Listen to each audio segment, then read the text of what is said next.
Räägi natuke plaanist ka, et kui sõitma läksid, mis mõttega sa üldse selle ralli ette võtsid? Selle mõttega, et võimalikult kiiresti sõita kindlasti. Et ega siin muid mõtteid ei olnudki. Esimene päev lauluväljakul, kuidas selle kokku võtad? Ei midagi head, aga ei midagi hullu, et väga suuri näpukaid ei olnud ja et võib öelda, et oli okei. No, kiiruskatsed olid suhteliselt vähe, need olid korduses. Ütleme, sa teadsid täpselt, millised katsed selle ralli võidu tegelikult määravad? No, eks ma teadsin, et see pikk katse on selline tõsine katse, et seal sõidetakse esimesel korral suuremad vahed sisse, et ja seal me saimegi niisuguse esimese suurema vahe sisse sõidetud. Räägin vahepeal Aloga ka, et kuidas sulle kõrvalistmelt tundus, kas Gerdil oli käsi lahti? Oli küll, jah. Tulemus räägib iseenda eest. Gert oli väga hea soos. Gert ise ei olnud hästi rahul selle lauluväljaku teise üritusega, et kas sa tundsid kõrvalt ka, et midagi ei ole päris see või?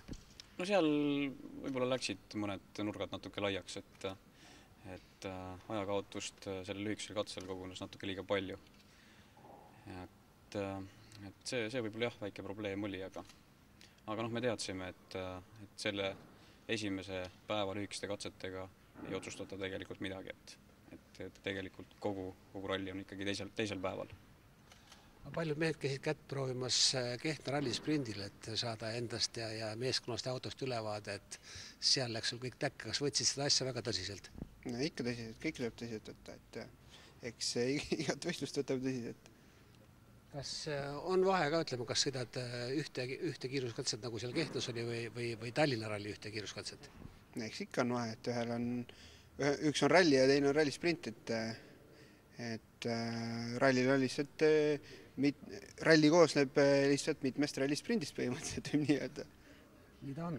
Alo, kas seal oli, ütleme, võidulakatse ja siis torikatse, mis olid määravad? Tundus, et võidulakatsel nagu kõige paremini teil ei läinud või oli see ainult kõrvalt vaadates nii? No, võiks öelda, et meil läks ikkagi normaalselt, et nüüd peast täpselt neid katseaegu ei tea, aga me ei kaotanud seal palju. Et oli teada, et Hildunen oma autoga on seal kerges eelises, et see katse on selline küllalt kurviline ja temale see sobis nagu rohkem.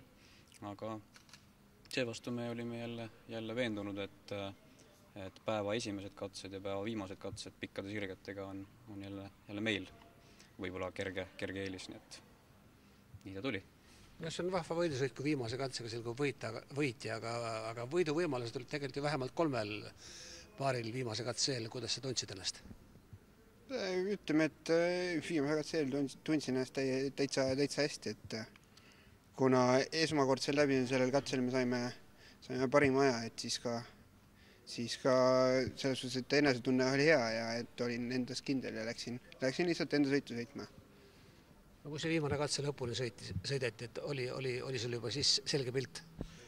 Jah, et selle katse läbimise ajal oli nagu üsna algusest peale tunda, et hoog peaks olema küll selline, mis võidu võib tuua. Et peamine oli hoiduda igasugustest näpukatest, ükskõik piloodi või kaardilugeja poolt ja see meil õnnestus. Teist eesmärki Gert ei saanudki olla, kui võita see ralli ära. Keda sa pidasid põhivaenlaseks selles ürituses? Eks oma tiimikaaslast Margus Remmakut ja kindlasti oli ka Hiltunen, üks suur küsija siin. Jääd sa oma saavutusega rahule? Loomulikult. Aitäh, poisid, tegite 5 aastane Eestile suurt rõõmu. Aitäh.